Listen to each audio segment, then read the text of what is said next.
تیرے نام سے ابتدا کر کے میں نے تیرے نام سے ابتدا کر کے میں نے خدائے ذوالجلال ہمیشہ لگائی ہے پار اپنی نیا۔ معزز ناظرین، ایک نئے پروگرام اور ایک نئی عظیم مہمان شخصیت کے ساتھ آپ کا میزبان Tariq Siraj Chaudhry, programme the truth with Tariq Chaudhry حاضر خدمت ہے۔ ناظرین، آپ جانتے ہیں کہ ہمارا یہ سچ کا سفر ہے اور ہم نکلتے ہیں سچ کی تلاش میں، جستجو میں رہتے ہیں حق اور سچ کی، تلاش میں ہوتے ہیں سچ کی۔ ہمارا یہ سفر حق اور سچ پر مبنی ہے۔ ہماری کوشش ہوتی ہے کہ ہم حق اور سچ پر مبنی بات چیت آپ تک لے کے آئیں۔ سچ کو آنچ نہیں اور ہمیشہ حق اور سچ کی فتح ہوتی ہے۔ سچ زندگی کا وہ وصف ہے جس کی وجہ سے انسان کو کہیں پر بھی نہ تو شرمندگی ہوتی ہے، نہ ندامت، اور نہ ہی صفائیاں پیش کرنے کی نوبت آتی ہے۔ جب ہم سچ اور حق کو اپنا وتیرہ بنا لیتے ہیں تو ہمیں بہت سی قباحتوں سے، بہت سی الجھنوں سے خلاصی مل جاتی ہے۔ کلام مقدس میں بھی لکھا ہے کہ بس تم سچائی سے واقف ہو جاؤ گے تو سچائی تم کو آزاد کرے گی۔ ہمارا یہ سچ کا سفر ہمارے معزز مہمانان کے ساتھ جاری و ساری ہے، اور آج کی جو ہماری مہمان شخصیت ہے ان کے بارے میں صرف یہ کہوں گا کہ میں اس کا نام بھی نہ لوں تو لوگ پہچانیں، میں اس کا نام بھی نہ لوں تو لوگ پہچانیں کہ آپ اپنا تعارف ہوا بہار کی ہے۔ جی ہاں ناظرین، آج کی جو ہماری مہمان شخصیت ہے کسی تعارف کے محتاج نہیں۔ پاکستان میں اور پاکستان سے باہر جہاں جہاں پر بھی مسیحی بستے ہیں وہ ان کے دلوں میں بستے ہیں۔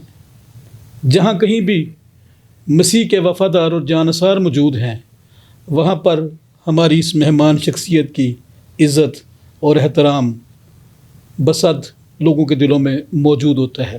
کہیں پر بھی مسیحی قوم کے ساتھ کوئی کسی قسم کی ظلم، زیادتی، ناانصافی ہوئی تو آج کی جو ہماری مہمان شخصیت ہے یہ صف اول میں کھڑے ہونے والے ہر اول دستے میں موجود ہوتے ہیں۔ ناظرین، آپ کے اور ہمارے اس مہمان کے درمیان میں زیادہ تر حائل نہیں رہنا چاہتا، آپ کی ملاقات کرواتے ہیں۔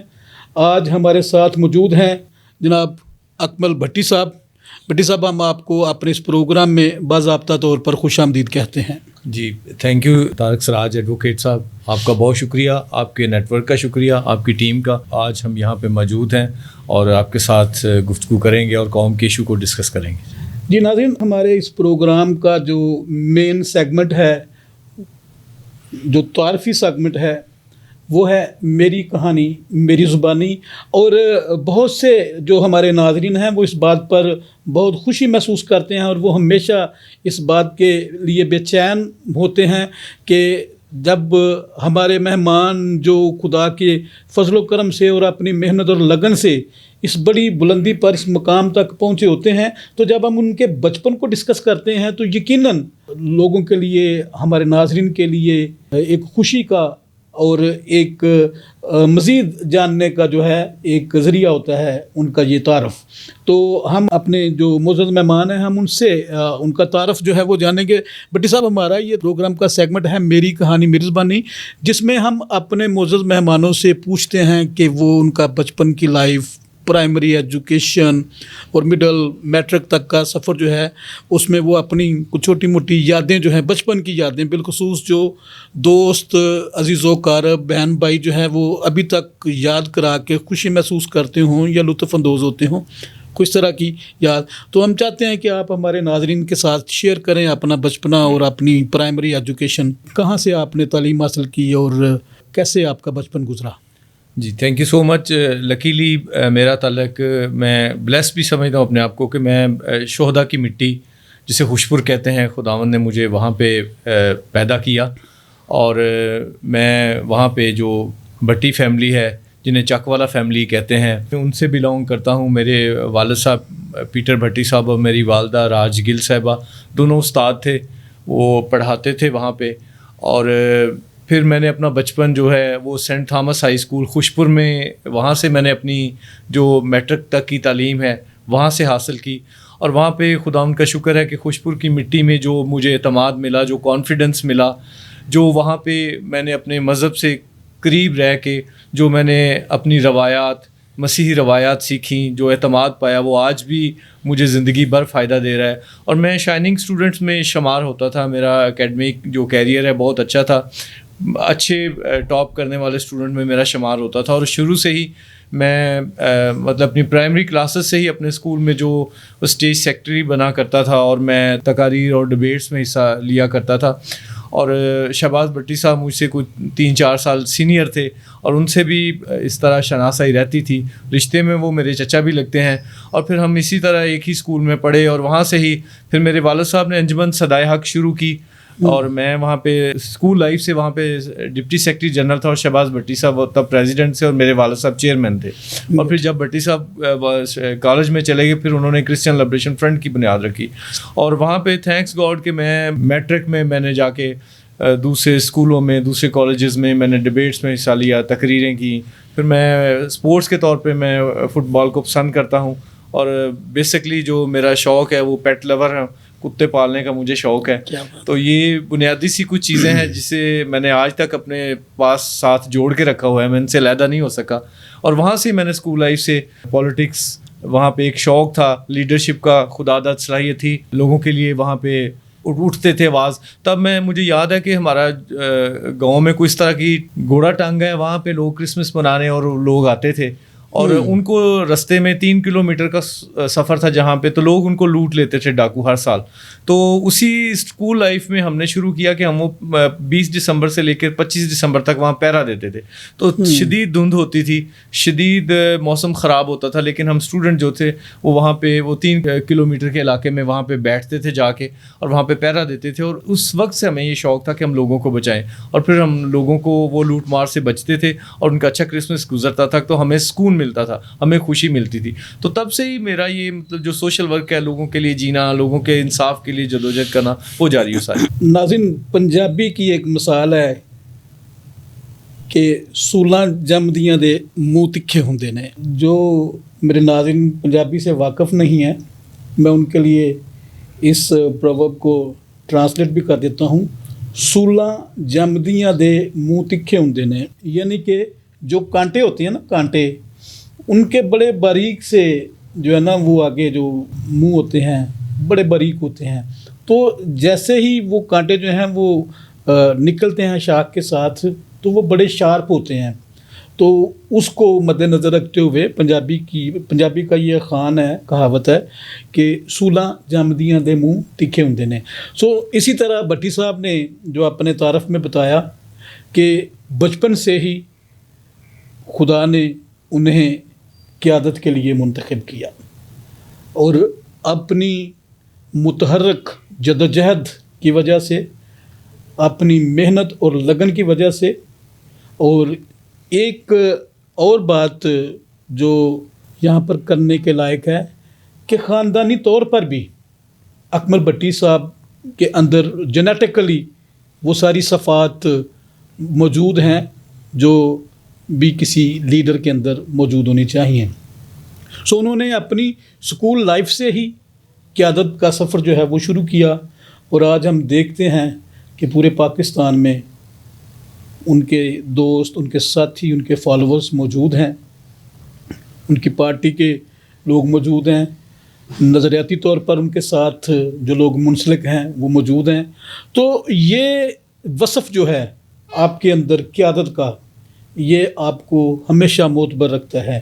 اور میں یہ سمجھتا ہوں کہ پاکستان کے مسیحیوں کی یہ خوش قسمتی بھی ہے کہ یہاں پر اس طرح سے لیڈر اور جرأت مند دوست ساتھی موجود ہیں جو کسی بھی جگہ پر، کسی بھی مقام پر اپنے لوگوں کا مقدمہ جو ہے بڑی جرأت کے ساتھ لڑتے ہیں اور اس میں وہ اپنی قوم کے لیے ہمیشہ آسانیوں اور ان کے لیے اچھے حالات پیدا کرنے کی کوشش میں مصروف عمل رہتے ہیں. بٹی صاحب، اسکول لائف سے آپ کالج لائف میں آ گئے، اور پھر جب آپ کالج لائف میں آئے تو یقیناً انسان اپنے ذہن میں کچھ خواب بنتا ہے، اپنے مستقبل کا تعین جو ہے وہ کرتا ہے. جب آپ کالج میں گئے تو آپ کے ذہن میں یہ بات طے تھی کہ آپ نے وکالت کی طرف ہی جانا ہے، یا کوئی اور بھی کوئی آپ کے دماغ میں کوئی پروفیشن آف لائف جو ہے وہ کل بلا رہا تھا؟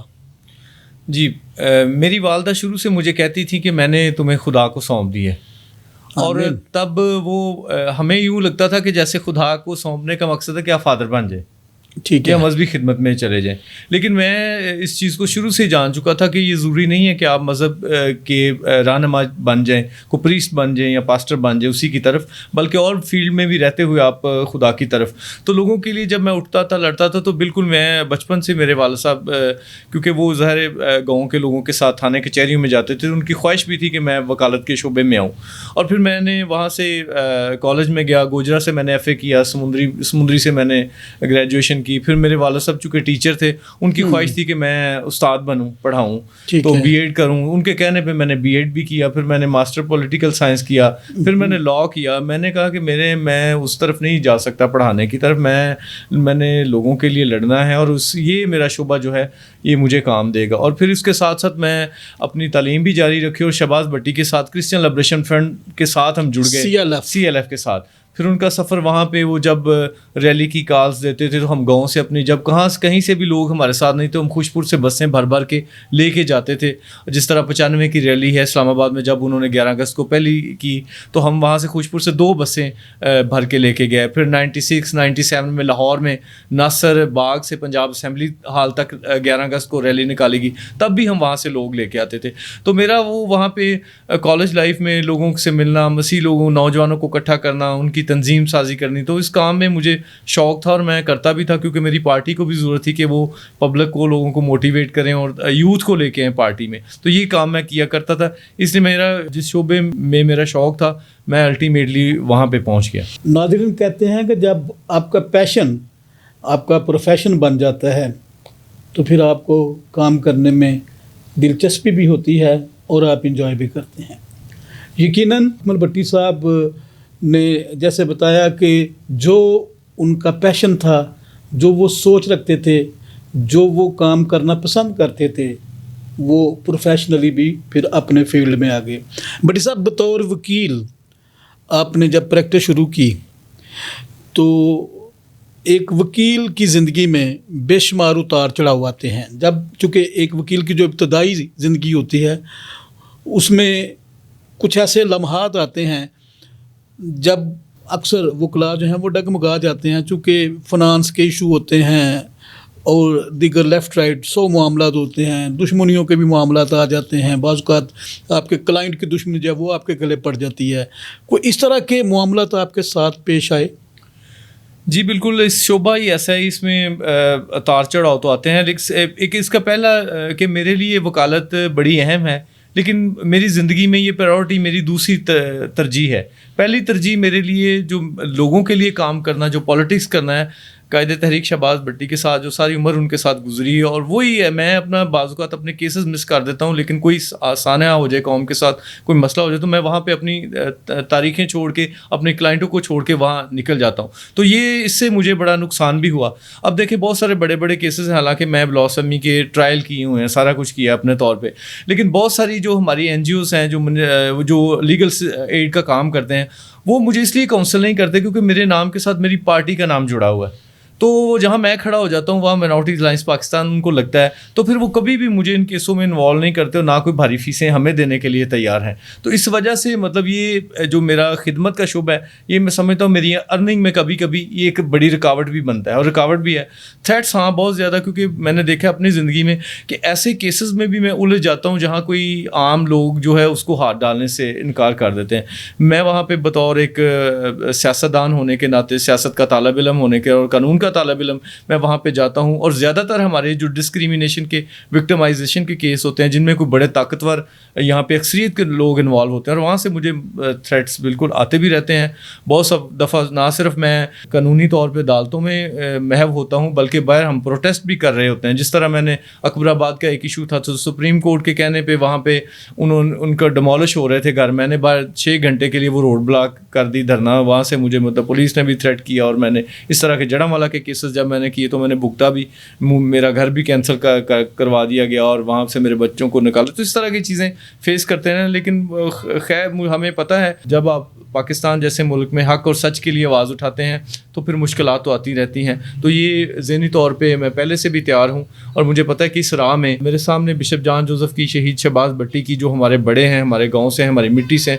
مجھے پتہ ہے کہ اس راہ میں اگر جان بھی جائے تو کوئی مسئلہ نہیں ہے. تو اس بات کے لیے ہم تیار ہیں کہ کوئی مسئلہ نہیں. ہم نے اس مٹی کو ایک شرف حاصل ہے کہ ہم شہادتیں دیتے ہیں، تو خدا ان کی مرضی سے سرخ رو ہو کے اس عمل سے بھی اگر گزرنا پڑا تو گزریں گے، ہمیں کوئی ڈر خوف نہیں. جس درد سے کوئی مقتل کو گیا وہ شان سلامت رہتی ہے. جس درد سے کوئی مقتل کو گیا وہ شان سلامت رہتی ہے. یہ جان تو آنی جانی ہے، اس جان کی تو کوئی بات نہیں.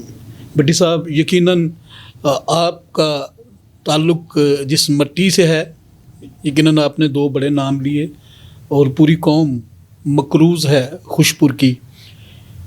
پہلے نمبر پہ بشپ جان جوزف، جن کی گراں قدر خدمات اور جنہوں نے پاکستان کے مسیحیوں کے اندر سے ڈر اور خوف کی فضا کو ختم کیا. بہادری اور جرت کا ایک بڑا نام بشپ جان جوزف. پھر اس کے بعد جناب شہباز بٹی صاحب، جنہوں نے بڑی جرت کے ساتھ اپنی قوم کا مقدمہ جو ہے وہ لڑا اور شہادت نصیب ہوئی انہیں. میں یہ سمجھتا ہوں کہ جس طرح ہم نے آغاز میں کہا کہ چونکہ یہ ساری چیزیں جینیٹیکلی آپ کے اندر موجود ہیں اور یہ آپ کی شخصیت کو اور زیادہ نکھارتی ہیں، اور پھر اس کے اوپر جو آپ کی محنت ہے، جو آپ کی جدوجہد ہے، اور جو کنسسٹنسی ہے اور کنٹینیوٹی ہے جو آپ کی جدوجہد میں، وہ یقیناً آپ کی لائف کو اور زیادہ نکھار دیتی ہے. اور پھر یہ ڈر، خوف، تھریٹس، یہ ساری چیزیں ایک ثانوی چیز بن جاتی ہیں. منارٹیز الائنس پاکستان، ایپما سے پھر منارٹیز الائنس پاکستان، یقیناً یہ کوئی عام سفر نہیں ہے. اس میں آپ کے خواب موجود ہیں، آپ کا ویژن، آپ کا سوچ اور آپ کے سارے سفر کی ریاضت اس میں موجود ہے. منارٹی الائنس پاکستان کے حوالے سے میرے ناظرین کے ساتھ محو گفتگو ہوں گے تو اچھا لگے گا. جی، اصل میں تو ہم جس کنبے سے آپ نے بار بار ذکر کیا، تھینک یو شہباز بٹی صاحب، کی ان کی 2 مارچ 2011 کو اسیسینیشن ہو گئی. اور 2 مارچ 2000 کی اسیسینیشن کے بعد جن لوگوں کو انہوں نے پارلیمنٹ میں پہنچایا، جو بڑے بڑے نام تھے جن کو انٹروڈیوس انہوں نے کرایا، بے شک ہم ان کی صفوں میں شامل تھے، لیکن ہمیں پولیٹیکلی انتخابی طور پہ انہوں نے متعارف نہیں کروایا تھا اور ہم کسی پارلیمنٹ میں نہیں پہنچ سکے، لیکن ہم پیچھے رہ کے کام کرتے تھے. اور ہوا یہ کہ پھر ان کی شہادت کے بعد 1-2 سال تو ٹھیک ہے، ہم سمجھتے ہیں کہ سنبھلتے لگ جاتے ہیں، لیکن اس کے بعد جو ان کا مشن تھا وہ لوگوں کے ساتھ کھڑے ہوتے تھے، لوگوں کے آواز اٹھاتے تھے، وہ آہستہ آہستہ ختم ہو گیا. اور وہ جو شہباز بٹی کی اسٹرگل تھی وہ شہباز بٹی میموریل ٹرسٹ کی نظر ہونے جا رہی تھی، جن کو ان کو بڑے بھائی پال بٹی صاحب نے شروع کیا. اور جب ہم نے ان کو آبزرو کیا، پہلے اتنا مشاہدہ نہیں تھا جدوجہد میں، لیکن ان کا جو ٹرینڈ تھا وہ وہی پروجیکٹ کروا لیں، ڈیولپمنٹ کا کام. تو شہباز بٹی صاحب کی اسٹرگل نہیں تھی. اسے 2 مارچ 2011 سے لے کے 2 مارچ 2018 کو میں نے منارٹی الائنس پاکستان کی 7 سال ہم نے پال بٹی صاحب کا ساتھ دیا، اور ان کو ہم نے کوشش کی کہ وہ وہی سفر جو شہباز بٹی صاحب لے کے چل رہے تھے اس کو کنٹینیو کرتے، وہ پارٹی کو قائم و دائم رکھتے. حالانکہ میں نے پہلے بھی سیکریفائز کی. جو پہلا ہمارا اسیسینیشن جس دن شہباز صاحب کی ہوئی، ہمارا ایپما کا پہلی جو سینٹرل ایگزیکٹو کمیٹی ہے اس میں الیکشن ہوا تھا، اور 40 دن کے لیے میں الیکشن جیت کے قائم مقام چیئرمین بنا تھا پارٹی کا. اور شہباز شریف نے، وزیر اعلیٰ پنجاب نے میرے ساتھ بطور پارٹی ہیڈ جو سینٹرل سیکریٹریٹ اسلام آباد میں افسوس بھی کیا تھا. لیکن بعد میں ہمارے جو MPs تھے انہوں نے اس فیصلے کو ایکسیپٹ نہیں کیا، کیونکہ میں ایک نوجوان تھا، میرے پاس وسائل بھی نہیں تھے، تو پارٹی کے اندر وہ جو چیئرمین بننے کی کھینچا تانی تھی وہ شروع ہوئی. پھر بھی میں نے سیکریفائز کیا، میں نے کہا نہیں ٹھیک ہے آپ اپنا فیصلہ کریں، ہمیں پارٹی کو توڑنا نہیں ہے، ہمیں پارٹی کو لے کے آگے بڑھنا ہے. تو پھر پارٹی نے یونینیمسلی فیملی کو دعوت دیا. تو یقینی طور پہ اس میں اسٹرگل میں ہمارے خواب تھے. شہباز صاحب نے کئی دفعہ ہمارا بھی دل کرتا تھا کہ ہم پارلیمنٹ کا حصہ بنیں، ہم بھی اپنا کردار ادا کر سکیں، لیکن اس کے باوجود جب ہم اگنور بھی ہوتے تھے، ہم نے کبھی نظریے کا دامن نہیں چھوڑا تھا، کبھی اسٹرگل کرنا، کبھی بے وفائی نہیں کی تھی. تو یہ پیشن تھا، اس لیے ہم نے 7 سال بھی پال بھٹی صاحب کے ساتھ گزارے. لیکن جب ہم نے مایوس ہو گئے، ہم نے دیکھا کہ ساری وہ پارٹی تتر بتر ہو گئی ہے، لوگ چلے گئے ہیں، کوئی اب شہباز بھٹی کی قربانی ضائع ہو گئی. تو پھر جو ہمارے جو پیچھے کام کرنے والے جو سچے فالوور تھے شہباز بھٹی کے، اس نظریے پہ چلنے والے لوگ تھے، انہوں نے فیصلہ کیا کہ ہم اپنی ایک تحریک کا آغاز کریں. اور پھر 2 مارچ 2018 کو ہم نے اس دن کا انتخاب کیا جس دن شہباز بھٹی صاحب کی شہادت ہوئی تھی. ہم نے ان کے خون کی بنیاد پہ ایک بڑا جلسہ کیا اور وہاں پہ ہم نے اپنی تحریک کا آغاز کیا. اور پھر ساتھیوں نے مجھے یہ منصب سونپا کہ آپ اس پارٹی کو لیڈ کریں. تو تب سے لے کے آج تک میں نے کوشش کی ہے کہ میں اپنے ساتھیوں کا ساتھ نہ جھکنے دوں، اور جو ان کی فکر ہے، ان کی سوچ ہے، اس کو آگے بڑھاؤں اور شہباز بھٹی کے مشن کو جاری رکھوں. اکمل بھٹی صاحب، ایپما 4 صوبوں میں متحرک تھی جب شہباز بھٹی صاحب کی اسیسینیشن ہوئی، اور پھر 4 صوبوں میں ہی اسمبلیز میں اور قومی اسمبلی میں، یہاں تک کہ سینٹ میں بھی ایپما کی نمائندگی موجود تھی. تو کیا جب یہ معاملہ زیر غور آیا جس میں آپ نے فرمایا کہ آپ یونینیمسلی قائم مقام جو ہے چیف بھی مقرر ہو گئے، تو پھر کون سے لوگ تھے جنہوں نے اس سارے نظام کو اور اس پورے سیٹ اپ کو تار تار کیا؟ کیا اس میں جو ساتھی تھے وہ یہاں پر پریشانی یا تقسیم کا سبب بن رہے تھے، یا فیملی کی طرف سے کچھ ایسے رجحانات پیدا ہوئے جس کی وجہ سے جو ایپما ہے وہ ڈی ٹریک ہو گئی یا وہ حصوں بخروں میں تقسیم ہو گئی؟ اصل میں تو سب سے پہلے جو تھی ہمارے اسیسینیشن کے بعد، میں ذاتی طور پہ کیونکہ میں کرٹک بھی ہوں اس ساری جدوجہد کا، میں نے تحریک شروع کرنے سے پہلے میں نے جو ہمارے زوال کے ایپما کے خاتمے کے جو سارے پہلو ہیں میں نے اس کا باریک بینی سے جائزہ لیا. تو سب سے پہلے تو میں سمجھتا ہوں کہ ہمارے پارٹیوں جو لوگ قائد تحریک شہباز بھٹی نے انٹروڈیوس کروائے تھے وہ پولیٹیکلی اممیچور تھے، ان میں اتنی میچورٹی نہیں تھی کہ وہ تحریک کو آگے لے کے یا کوئی فیصلہ بھی، ایون وہ تو یہ فیصلہ نہیں کر سکتے تھے کہ جنازہ کس دن ہوگا شہباز بھٹی کا اور کس کس لوگوں کو کون سے ڈائریکشن پہ، کیونکہ ڈائریکشن تو ان کے خون سے وہاں سے شروع ہونی چاہیے تھی جس دن ان سے اسیسینیشن ہوئی تھی اصولی طور پہ، تو وہ یہی فیصلہ نہ کر سکے. اور جہاں تک فیملی کا تعلق ہے تو فیملی تو جو پال بھٹی صاحب تھے وہ ساری فیملی کو بیرون ملک لے جانے کے لیے تیار ہوئے تھے. لیکن ٹرننگ پوائنٹ یہ ہے کہ جب زرداری صاحب کی اناؤنسمنٹ ہو گئی کہ ہم شہباز بھٹی صاحب کے کسی بھائی کو ان کی جگہ پہ ایز اے ایڈوائزر لیں گے، تو پھر فیملی کو ایک آفر ملی جسے فیملی میں کچھ ایسے لوگ تھے جو اقتدار پسند تھے، انہوں نے پھر کہا کہ ہم اب جو بھی ہے، اب یہ جو شہباز صاحب کی سیٹ ہے یہ تو ہم کسی اور کو نہیں جانے دیں گے. تو پھر انہوں نے پارٹی نے پہلے طور پہ یہ ڈیسائیڈ کیا کہ ہم کوشش کرتے ہیں کہ پارٹی ڈیوائیڈ نہ ہو، اور ڈیوائیڈ اگر اس وقت سینٹیمنٹ فیملی کے ساتھ ہیں اور اگر فیملی آن بورڈ ہوتی ہے تو شاید ہم پارٹی کو ڈیوائیڈ ہونے سے بچا لیں، کیونکہ بہت سارے ایسے چیئرمین کے امیدوار تھے اور جن کا آپس میں شاید رفٹس ہوتی ہیں اور پارٹی ٹوٹ سکتی. تو پہلا اس وجہ سے ان گڈ انٹینشن، جسے ہم لا کی زبان میں بونافائیڈ انٹینشن کہتے ہیں، تو یہی تھی کہ ہم نے پہلے اجلاس میں جو خوشپور میں جس دن قائد تحریک کو دفن کیا گیا ہے وہاں پہ ہم نے اکٹھے ہوئے اور ہم نے پارٹی کو آفر کی جو سینٹرل ایگزیکٹو ہے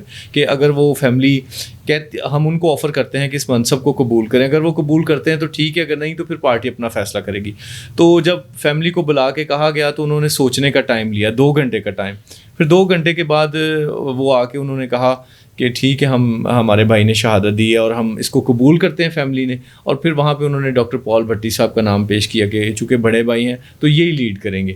تو یہ تھوڑا سا ٹرننگ پوائنٹ تھا. پال صاحب سے ہم یہ ایکسپیکٹ کر رہے تھے کہ وہ جو شہباز صاحب کے ساتھی ہیں ان کو یونائٹ رکھتے، ان کو اکٹھے رکھتے اور ایک حد تک لے کے آگے بڑھتے. اور پھر وہ میچور لوگ تھے ہمارے پارٹی میں، 10 سال سے MP تھے، MNA تھے، تو ہم وہ بالکل فیصلہ کر سکتے تھے. لیکن انفارچونیٹلی پہلے پرویز رفیق صاحب جدا ہو گئے, پھر جو طاہر نوید صاحب ہیں وہ جدا ہو گئے, پھر ہمارے بہت سارے ایم پیز جو ہیں وہ بیرون ملک چلے گئے. جس طرح کے پی کے سے تھے ہمارے ایم پی تھے وہ چلے گئے, جو سندھ سے ہمارے ایم پی تھے وہ چلے گئے, جو ہمارے بلوچستان کے ایم پی تھے انہوں نے کوئی اپنا وہ پیپلز پارٹی کی پالیٹکس میں ہو گئے. اس طرح ہمارے ابھی جو موجودہ ایم این اے ہیں وہ انہوں نے پیپلز پارٹی مائنورٹی ونگ کو جوائن کر لیا. جو ہماری لاہور سے ایک ایم پی اے تھی خاتون ایم پی اے, انہوں نے بھی بالکل اپنا وہ سائلنٹ ہوں گے اور اس طرح اسٹرگل تر کر دی. تو یہ سارے مل ملا کے فیکٹرز جو تھے انہوں نے بالکل وہ اسٹرگل, تو بالکل ہم یہ سمجھ رہے تھے جو شہباز بھٹی صاحب کے ساتھی ہیں کہ اب شہباز بھٹی کو اگر ان کی جدوجہد کو سہارا نہ دیا گیا, اس کو آگے نہ بڑھایا گیا, تو کل کے کو آنے والے نسلیں شاید شہباز بھٹی کو فراموش کر رہے ہیں. تو یہ مین فیکٹر تھا کہ ہم نے پھر سوچا کہ نہیں ان کے جدوجہد کو جاری رکھیں گے. اور چونکہ انہوں نے ایپما کو رجسٹرڈ کروایا ہوا تھا تو رجسٹر کروانے کی وجہ سے وہ نام شاید ہم استعمال نہیں کر سکتے تھے, تو ہم نے کچھ اس کا ملتا جلتا نام ہی جس سے ہماری وہ اسٹرگل جو ہماری وہ جدوجہد تھی اس سے تعلق بھی رہے, تو پھر ہم نے میپ جو ہے مائنورٹیز الائنس پاکستان تھوڑا سا ایپما کے نام میں رد و بدل کر کے آگے پیچھے کر کے تو وہی جدوجہد جو تھی وہ اسٹارٹ کر دی. بھٹی صاحب, میں آپ کی جو 7 سالہ کاوش, کنسسٹنسی اور پارٹی کے لیے قربانی جو ہے میں اس کو اپریشیٹ کرنا چاہتا ہوں.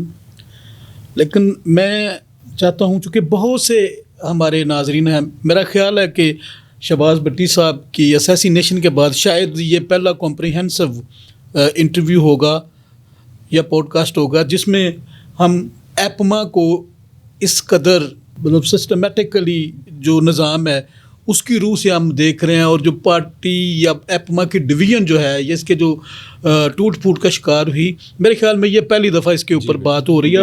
اور بہت سے لوگ جو ہیں وہ جاننا چاہتے ہیں یا جاننا چاہتے تھے, اس وقت بھی جاننا چاہتے تھے, لیکن بدقسمتی سے پرویز رفیق صاحب نے ایپما فاؤنڈر جو ہے وہ بنا لی, تو وہ ایپما فاؤنڈر کی بات کرتے تھے, ایپما کی بات پھر وہ نہیں کرتے تھے, نہ وہ ان حقائق کو جو ہے وہ سامنے لے کے آنا چاہتے تھے کہ کیوں ایپما فاؤنڈر کی جو ہے ضرورت پیش آئی. پھر اس کے بعد پی ایم اے پاکستان مائنورٹیز الائنس طاہر نوید چودھری صاحب نے بنائی, تو وہ بھی پھر پی ایم اے کی بات کرتے تھے, ایپما کی جو لیڈرشپ ڈیفیسٹ ہے اس کی بات وہ نہیں کرتے تھے. پھر آپ نے مائنورٹیز الائنس پاکستان بنایا. مقامی افسوس بھی ہے اور میں یہ سمجھتا ہوں کہ یہ ایک خوش آئند اقدام بھی ہے کہ جو سیاست کا دائرہ ہے وہ وسیع بھی ہوا, لیکن ایک عظیم الشان جماعت جس نے پورے پاکستان کو پارلیمنٹیرینز دیے, اس کا یہ حال ہوا کہ جو اس کی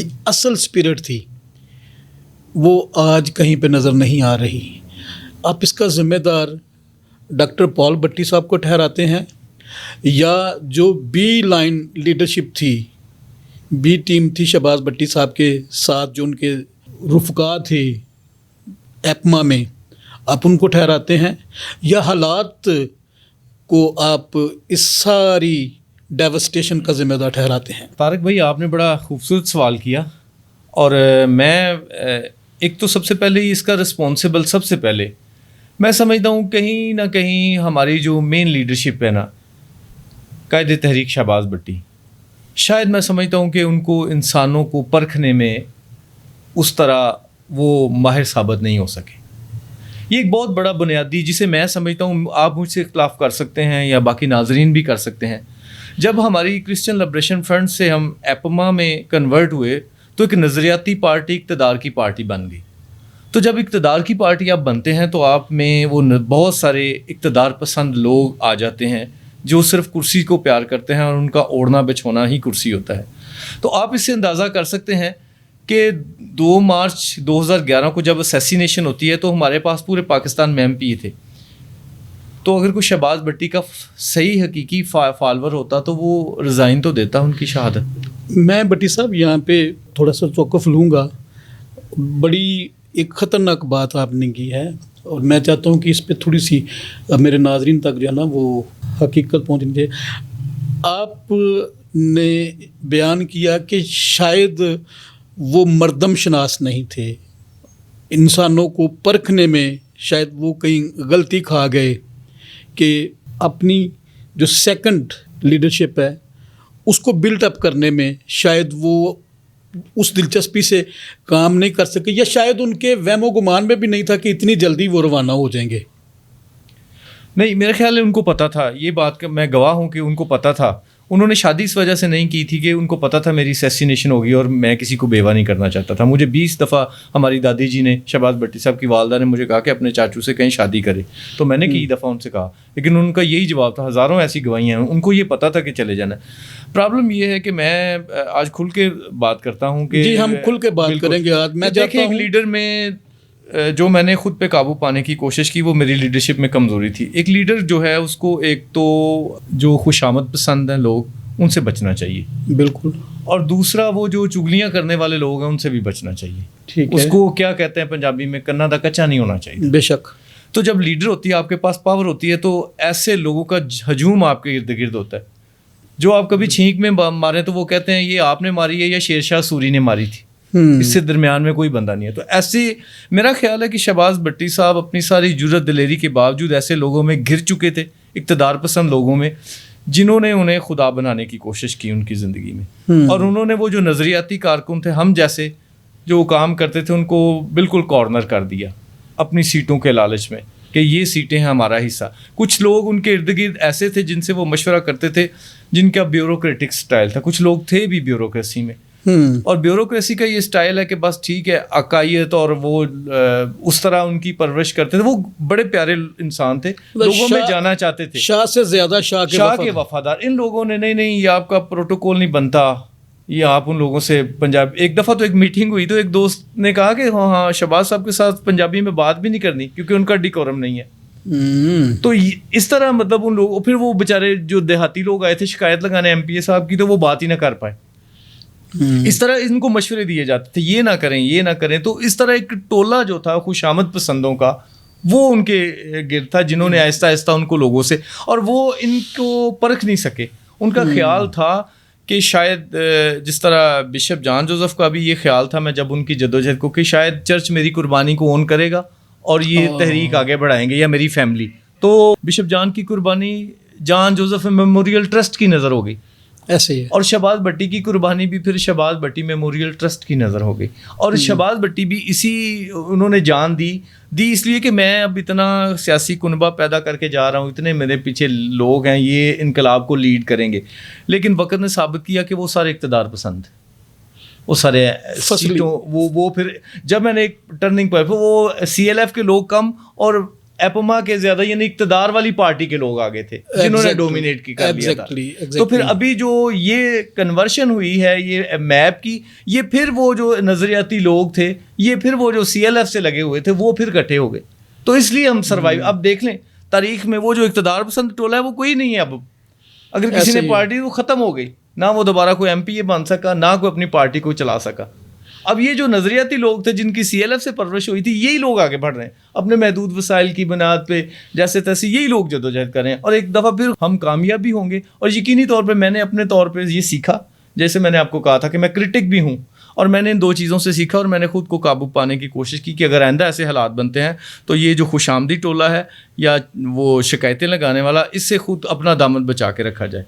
بے شک. ناظرین, بڑی خوبصورت بات کی اکمل بھٹی صاحب نے کہ جو چڑھتے سورج کے پجاری ہوتے ہیں وہ سورج غروب ہوتے ہی ساتھ چھوڑ جاتے ہیں, اور یہ بڑی خوبصورت بات ہے. اور میں اس بات کے لیے بھٹی صاحب آپ کو میں اپریشیٹ کرتا ہوں, اور آپ نے یہ فرق جو ہے وہ واضح کر دیا کہ وہ لوگ جو اقتدار میں شہباز بھٹی صاحب کے ساتھ تھے وہ سب اقتدار کے حصول کے لیے تھے, فصلی بٹیرے تھے, اور جیسے ہی فصل کٹی تو وہ تتر بتر ہو گئے. اور آپ اور دیگر جو نظریاتی ساتھی تھے, جو سی ایل ایف کے ساتھی تھے یا جو جدوجہد کے ساتھی تھے, آپ نے پھر ان سب دوستوں کو ایک پلیٹ فارم پہ اکٹھا کیا, اور پھر جو ہے وہ منارٹیز الائنس پاکستان کی آپ نے داغ بیل ڈالی. اور آج میں یہ سمجھتا ہوں کہ منارٹی الائنس پاکستان جو ہے وہ پاکستان کے تقریباً 4 صوبوں میں متحرک ہے, اور آپ اپنی جدوجہد جو ہے وہ جاری رکھے ہوئے ہیں.